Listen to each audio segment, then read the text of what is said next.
आज हम एक ऐसे वीर योद्धा के बारे में जानने जा रहे हैं जिसका इतिहास सभी को पता ही है। एक एक करके सभी राजा मुगल शासकों के आगे घुटने टेक चुके थे, लेकिन भारत का एक ऐसा राजा था जो मुगल शासक अकबर के नाक में दम करके रखा था।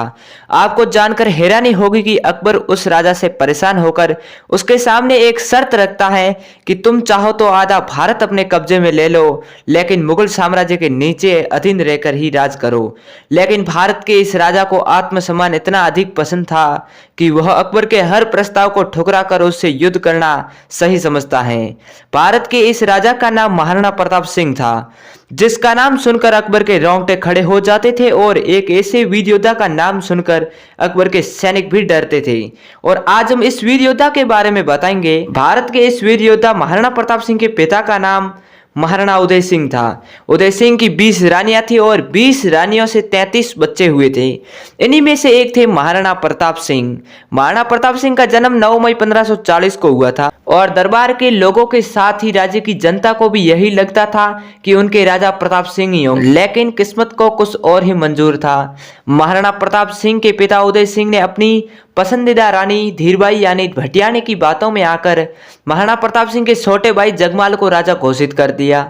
जब 1572 में महाराणा उदय सिंह की मृत्यु के बाद मेवाड़ के दरबारियों ने फैसला किया कि जगमाल को राजा के पद से हटाकर महाराणा प्रताप को राजा का पद बना दिया जाए और दरबारियों ने जगमाल को राजा के पद से हटाकर महाराणा प्रताप का राज्याभिषेक कर दिया। और यहीं से शुरू होती है मेवाड़ के इतिहास की नई दास्तान। उस समय अधिकतर राज्य मुगलों के अधीन हो चुके थे। अकबर मेवाड़ को अपने अधीन करना चाहता था क्योंकि अकबर का व्यापारिक मार्ग मेवाड़ से होकर गुजरता था और अकबर ने अपने कई सैनिकों को महाराणा प्रताप के पास लालच देने के लिए भेजता था। यहाँ तक कि मेवाड़ को अपने अधीन लेने के लिए प्रताप से कह दिया कि चाहो तो आप आधा हिंदुस्तान अपने कब्जे में ले लो, लेकिन मुगलों के अधीन होकर काम करना होगा। प्रताप सिंह अकबर के हर प्रस्ताव को ठुकरा देते। आखिर में अकबर ने परेशान होकर महाराणा प्रताप से युद्ध करने का निर्णय लिया। यह बात है 1576 की, जहां हल्दी घाटी के मैदान में एक तरफ अकबर की सेना वहीं दूसरी तरफ महाराणा प्रताप की सेना। यह जानकर आपको हैरानी होगी कि अकबर के पास 80,000 सैनिक थे, वहीं महाराणा प्रताप के पास 16,000 सैनिक थे।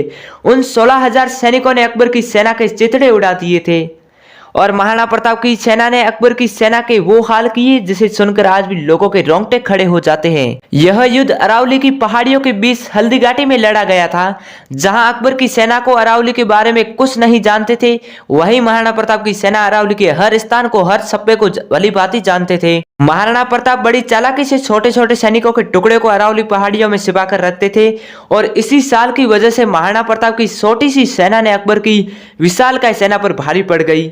और महाराणा प्रताप के बारे में यह बताया गया है कि उनका शरीर का आकार आम इंसान के शरीर से आकार से कई गुना अधिक था। इसका अंदाजा आप इस बात से लगा सकते हैं कि युद्ध के दौरान 70 किलो का कवच ही पहन लेते थे महाराणा प्रताप, और महाराणा प्रताप सिंह के हाथ में 80 किलो का भाला होता था। महाराणा प्रताप के बारे में एक और किस्सा बताया जाता है कि अकबर के सबसे बड़े सेनापतियों में से एक थे। सेनापति का नाम बहलोल खां था। अकबर इस सेनापति को अपना सबसे योग्य सेनापति मानते थे, लेकिन युद्ध के दौरान महाराणा प्रताप ने बहलोल खां को अपनी तलवार के एक ही वार से घोड़े समेत शरीर के 2 टुकड़े कर दिए थे। इससे आप अंदाजा लगा सकते हो कि महाराणा प्रताप में कितनी ताकत थी। और युद्ध के दौरान कभी भी अकबर की एक बार भी हिम्मत नहीं हुई कि महाराणा प्रताप का युद्ध में सामना कर ले सके। हल्दी घाटी युद्ध के बाद अकबर जंगली लोगों को सेना में शामिल करता और महाराणा प्रताप फिर हरा कर देते। आखिरकार में अकबर को यह स्वीकार करना पड़ा कि मेवाड़ को हराना मुश्किल ही नहीं नामुमकिन है और मेवाड़ को अकबर कभी भी अधीन नहीं कर सका। अंत में हार कर मेवाड़ को छोड़ दिया, जिसका फायदा उठाकर महाराणा प्रताप ने पूरे मेवाड़ पर अपना फिर से परचम फहरा दिया और अपना अधिकार कर लिया। अगर आपको ये वीडियो पसंद आए तो वीडियो को एक लाइक कीजिए और चैनल को सब्सक्राइब करके बेल आइकॉन को दबा दीजिए ताकि आप तक हर एक वीडियो की नोटिफिकेशन पहुंचती रहे। धन्यवाद दोस्तों।